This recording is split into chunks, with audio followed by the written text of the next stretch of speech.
নবী করিম সাল্লাল্লাহু আলাইহি ওয়াসাল্লাম বলেন 10 ব্যক্তি আছে যাদের জন্য আল্লাহ তাআলা লানত করেছেন।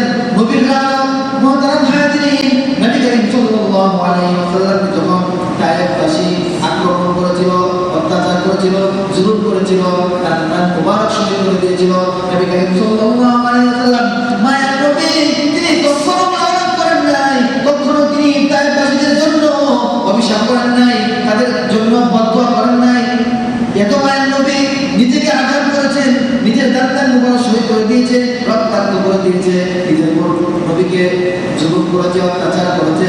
তারপর নবী করিম সাল্লাল্লাহু আলাইহি ওয়াসাল্লাম তায়েফবাসীদের জন্য বদদুয়া করেন নাই, আঘাত করেন নাই, অভিশাপ করেন নাই। এমন মায়ার নবী তিনি বলেছেন 10 ব্যক্তির উপর আল্লাহ তাআলা লানত, 10 ব্যক্তির উপর নবীর অভিশাপ, নবীর বদদুয়া। সেই 10 ব্যক্তি কারা? মদের কারণে। এক নাম্বার হচ্ছে মদ যে প্রস্তুত করে, মদ মাদক যে প্রস্তুত করে।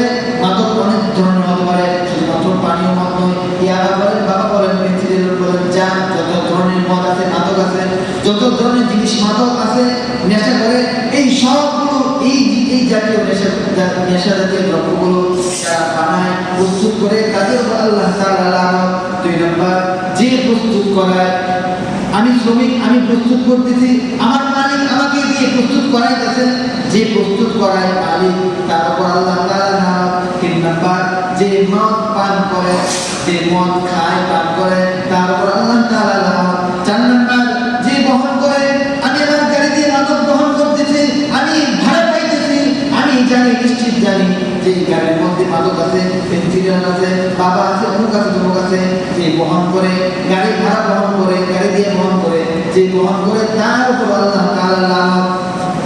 5 নাম্বার যার কাছে বহন করে নিয়ে যাওয়া হয়, আমি ওয়াটার করলাম অমুক জায়গা থেকে, কক্সবাজার থেকে আমার জন্য মাদক বহন করে আনা, ইয়াবা পেন্সিলিন আনা, আমি যে ওয়াটার করলাম আমার কাছে বহন করে নিয়ে আসতে, আমার উপর আল্লাহ তাআলা লানত। 6 নাম্বার যে পরিবেশন করে, আমি তার সামনে পথ ঢেলে দিলাম। অনেক ক্লাব আছে, অনেক ক্লাব আছে, অনেক রেস্টুরেন্ট আছে যেগুলোর মধ্যে মাদক পরিবেশন করা হয়। মাদারা হাজির যে ব্যক্তি, যে লোকটি পরিবেশন করে, ঢেলে দেয়, সামনে এনে দেয়, তারপর আল্লাহ তাআলা লানত। 7 নাম্বার যে মদ বিক্রি করে, যে মদ বিক্রি করে, তারপর আল্লাহ তাআলা লানত। নবী করিম সাল্লাল্লাহু আলাইহি ওয়াসাল্লামের হাদিস বানোয়াট কোনো কথা নয়, ব্যক্তিগত কোনো কথা নয়।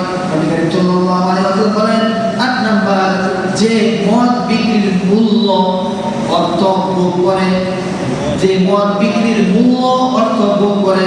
9 নাম্বার যে মদ ক্রয় করে, তারপর আল্লাহ তাআলা লানত। 10 নাম্বার যার জন্য ক্রয় করা হয়, তার উপর আল্লাহ তাআলা লানত। মাদ্রাস হাদিস নবী করিম সাল্লাল্লাহু আলাইহি ওয়াসাল্লাম বলেন এই 10 ব্যক্তির উপর আল্লাহ তাআলা লানত, এই 10 ব্যক্তির উপর আল্লাহ তাআলা লানত। এজন্য মদ মাদকের ধারে কাছেও যাওয়া যাবে না।